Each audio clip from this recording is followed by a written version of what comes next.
You're the reason the narcissist in your life is still winning, and you have absolutely no idea you're doing it. Not because you're weak, not because you're naive, but because you've been taught that the right response to someone who hurts you is to explain yourself, defend yourself, or try harder to be understood. And that one habit, that's the exact thing keeping you trapped. Hi, this is Dr. Elena Voss. If this is your first time here, hit subscribe and turn on notifications. Now, let's get into it. There is one specific thing that makes a narcissist completely unravel, and it's not confronting them. It's not exposing them to other people. It's not even walking away. It's staying calm. Completely, quietly, unmovably calm. I know, sounds too simple, but what happens neurologically and psychologically when you do this is anything but simple, and once you understand the mechanics, you'll never engage the same way again. Here's the thing most people miss about narcissistic behavior. It doesn't run on cruelty, it runs on reaction. Every guilt trip, every sudden silent treatment, every twist of a story where somehow you're always the villain, those aren't random moods. They are precise, if unconscious, moves designed to pull an emotional response out of you. Your panic confirms their power. Your anger gives them something to work with. Even your sadness is data they can use. Psychologists call this narcissistic supply, the emotional charge, positive or negative, that keeps a person with narcissistic traits feeling relevant and in control. And here's what makes it so hard to spot. They're not often deliberately calculating any of this. For many of them, it is completely automatic, a reflex built over decades, which makes it no less damaging, but it does explain why logic and reason never seem to land with them. You're not dealing with a rational argument. You're dealing with a deeply grooved pattern.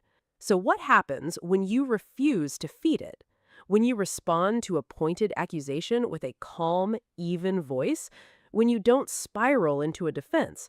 When you simply say, "I hear you," and go quiet? They escalate. Every single time, because the machine isn't getting what it needs and it doesn't know why.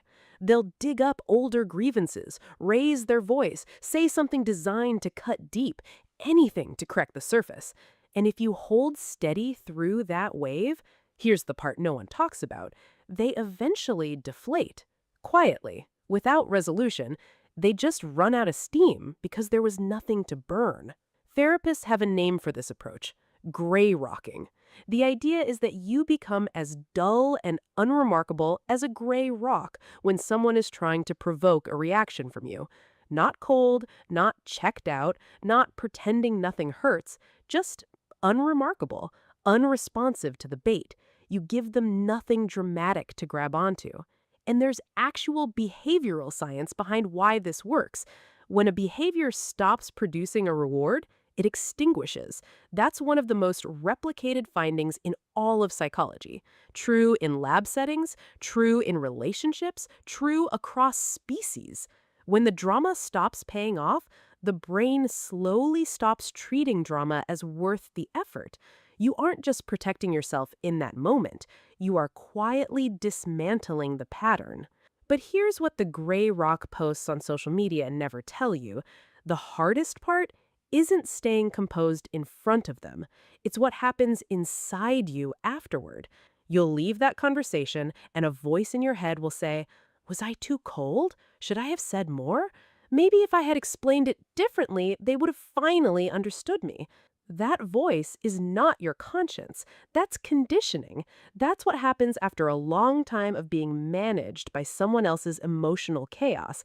You start to feel responsible for smoothing it over, for making them feel okay, for being the one who keeps the peace. Your calm starts to feel like cruelty to you, even when it's the healthiest thing you've ever done. So the deeper work isn't just learning to gray rock. It's building the internal belief that you are not responsible for regulating another adult's emotions, that your composure is not abandonment, that staying steady is not the same as being heartless. Every time you hold your ground without losing yourself, something shifts. Not in them. Don't wait for that. In you. You get a little clearer, a little less tangled, a little more yours again. And those moments accumulate into something real. That's the actual win here. Not making them change, getting yourself back. All right, I want to hear from you now. Have you ever tried going gray rock on someone? Did it work, or did they push back even harder? Tell me in the comments. I read every single one, and your stories genuinely shape what I make next. See you next week.